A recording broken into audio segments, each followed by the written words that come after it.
And breaking news coming in, former Deputy Finance Minister and ANC MP Mcebisi Jonas resigns as ANC MP. The office of the ANC Chief Whip has confirmed the resignation of Mcebisi Jonas. Yesterday, former Transport Minister Dipiyu Peters resigned as ANC MP. And joining us on the phone line is Professor Mcebisi Jonas, who is a political analyst. A very good morning to you. Could you tell us more about this and whether you foresaw this happening? No, thank you very much. I think that this should not come as a surprise because if we recall, last year Mcebisi Jonas was one of those people who came forward and said that they were approached by the Guptas offering them ministerial positions, which point, of course, was refuted by some government officials, including the presidency, given that the appointment and the dismissal of ministers is a prerogative of the president. So now that Mcebisi Jonas, together with the Pravin Gordhan and a couple of other ministers, have been replaced. So this was almost expected. It was just a matter of time. Because on the one hand, you have a minister who has tried by all means to create the impression that he is clean and therefore embraces clean governance, so to speak.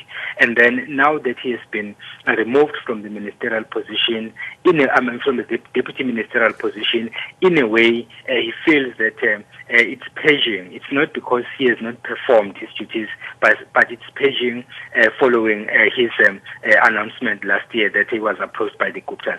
So then his resignation then should not come as a surprise. It was expected. It was just a matter of time. And there will be a few who are like-minded, who are most likely to do the same thing. You're talking about these few that are like-minded and would do the same thing. Any names that come to mind? No, I wouldn't say exactly, because remember that not all ANC MPs and not all ministers are coming out openly to oppose the change of guard, in other words, the replacement of ministers. But of those who have already come out openly, I don't think they would do this, because for them there is a lot at stake than just being ministers. If you take the case of Pravin Gordhan, for instance, he has been addressing the media almost on a daily basis.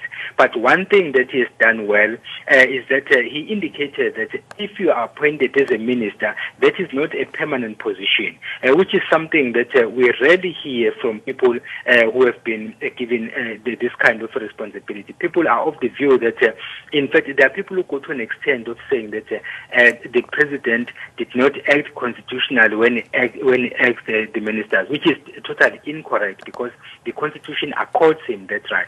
So basically then there might be few people. It's just that at the moment it's hard to pin on certain names, because not everyone is vocal about this issue, but people are talking about it behind closed doors. So my take is like, for example, the poor Peters, we didn't see that one coming, because there was never any inclination that she was going to do it. But then, of course, she then threw this bombshell. With Jonas, it was expected. Then, of course, it's in that context that I'm saying there are people who might follow suit, some of whom we might not know right now, because they are discussing issues behind closed doors. Professor Mcebisi Jonas, thank you so much for your time. We are now joined by Mthunzi Mbata, who is the ANN7 producer. A very good morning to you. Could you tell us more about this breaking news? Good morning. Well, I think the resignation is a matter of timing. Since we know that next week there's the vote of no confidence motion coming in Parliament. So as ANC SG Gwede said yesterday, that the ANC doesn't allow its MPs to vote with the opposition. So I think it's strategic of these members who would not necessarily agree with the party to resign before this motion of no confidence, because they wouldn't be given an option to vote otherwise. Now, this is the second resignation. Can we expect any more? What are your thoughts? Yes, I think there are more coming, because with the reshuffle, about 10 ministers and 10 deputies were affected. So we would expect more, but they wouldn't come just all at once. Now, where does this leave Mcebisi Jonas exactly? Well, he would be out of Parliament as an MP, but he's still a member of the ANC, so his voice would still be heard. in one way or another. And how will this affect the ANC?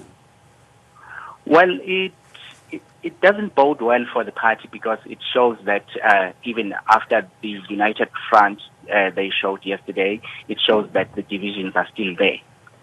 And Tunzi, thank you so much for your time. That is our ANN7 producer. They're talking about the breaking news that Mcebisi Jonas resigns as MP. Former Deputy of Finance Minister Mcebisi Jonas has resigned from Parliament.